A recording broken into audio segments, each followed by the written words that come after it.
Breaking news GHMC joint commissioner జానకిరామ్ను సీడీఎంఏకు surrender చేయాలని అధికారులు నిర్ణయించారు. ఇటీవల వేరే మహిళతో రెడ్ హ్యాండెడ్గా దొరికిన విషయం తెలిసిందే.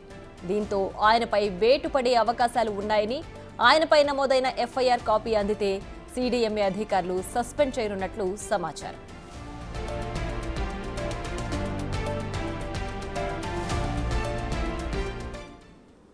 అటిక మరింత సమాచారం మా ప్రతినిధి శ్రావణ్ అందిస్తారు. శ్రావణ్ చెప్పండి, అయితే వేరే మహిళతో అక్రమ సంబంధం పెట్టుకున్న నేపథ్యంలో ఈ జీహెచ్ఎంసీ జాయింట్ కమిషనర్ పై సస్పెన్షన్ అవకాశాలు ఎక్కువగా ఉన్నట్లు భావించాలా?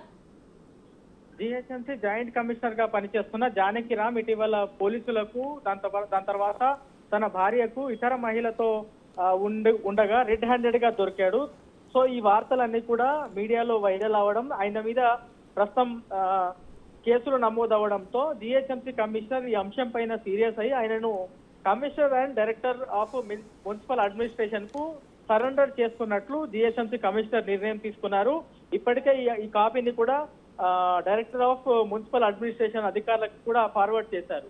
పోలీసులు నమోదు చేసినటువంటి ఎఫ్ఐఆర్లకు సంబంధించిన కాపీలు అధికారులకు అందితే ఆ ఎఫ్ఐఆర్ కాపీలను బేస్ చేసుకొని సిడిఎంఏ అధికారులు జానకిరామ్ ను సస్పెండ్ చేసేటువంటి అవకాశం ఉన్నట్లుగా అధికారుల దగ్గర నుంచి మనకి ఉన్నటువంటి సమాచారం.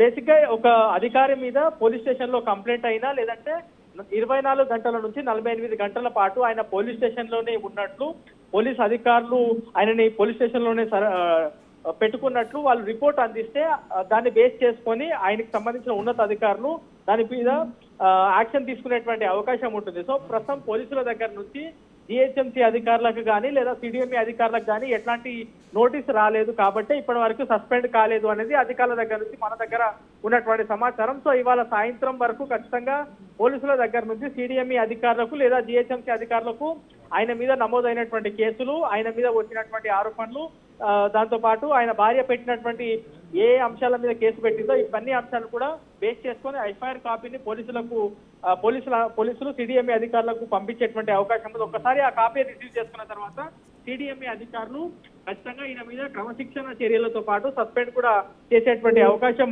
ఉన్నట్టుగా చెప్తున్నారు. ఈ అంశం పైన ప్రస్తుతం జీహెచ్ఎంసీ అధికారులు సుదీర్ఘంగా చర్చిస్తున్నారు. దాంతో పాటు రాబోయే రోజుల్లో జీహెచ్ఎంసీ అధికారుల మీద ఎవరి మీద అయినా సరే ఇట్లాంటి ఆరోపణలు వచ్చినా, ఈ విధమైనటువంటి వ్యవహారాలు మీడియాలో వచ్చినా అధికారుల మీద వాళ్ళ మీద సీరియస్ యాక్షన్ ఉంటుందని కమిషనర్ ఇలంబర్తి ఆదేశించారు. Right Shravan, thanks for the updates.